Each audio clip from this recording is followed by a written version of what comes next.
Agaba w'emyaka 40 kurwo mu cyaro cya Hamunora mu district ya Rubanda no mahambohe munana abakwatirwa mu nkomo ya Kisoro government prison habwo kutekatekwaho kuba bari mu ruko rwa Isirekarisiti. Abandi abakomerwe umushango ogu ne Ezra Mande, Thomas Arinito Butunuzi, Gerard Bajenyi, Enoka Mugabe, Junior Sasira kandi ababona nibarwo mugombore ya Bukimbiri mu district ya Kisoro. Abandi abakwasirwe harimo abakongo babiri abamanyurwe nka James Niyonzima n'ondijo manyurwe nka Pasco.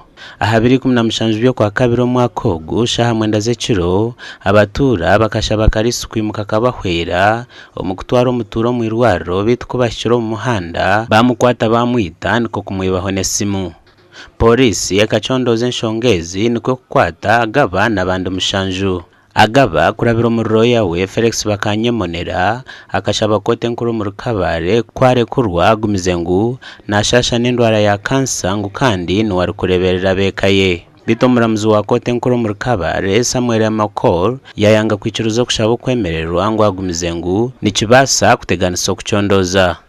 Tubirukanga mu munonga tukubona na za transport tukurugahare mwe twa hoti yatushemeza yakorenshara mununji aho yija ekahaye nshonga zitari zimwe na zimwe ezatumire ezo twahiro kugira ngo batije bakamuhereza bondi akija kito ndijo muntu narishakashisha ubujurizi bwo twabire twakunganize mwe twashemerwa mu nongo kureba judge yasharamu akagira ngo taramuhe bail paka aho fayiro eraze kuretebwa mu high court pakahurira ubujurizi bw'abantu ababuhire. Shemererwa munonga bujera ngo high court yayanga okwesingirwa kwa Agaba kwishima Valentino ekinanishaba government nanishaba ngo egume twase econdoze nebisigireyo then ntushabo bwenkanya omu government yitu ya Uganda.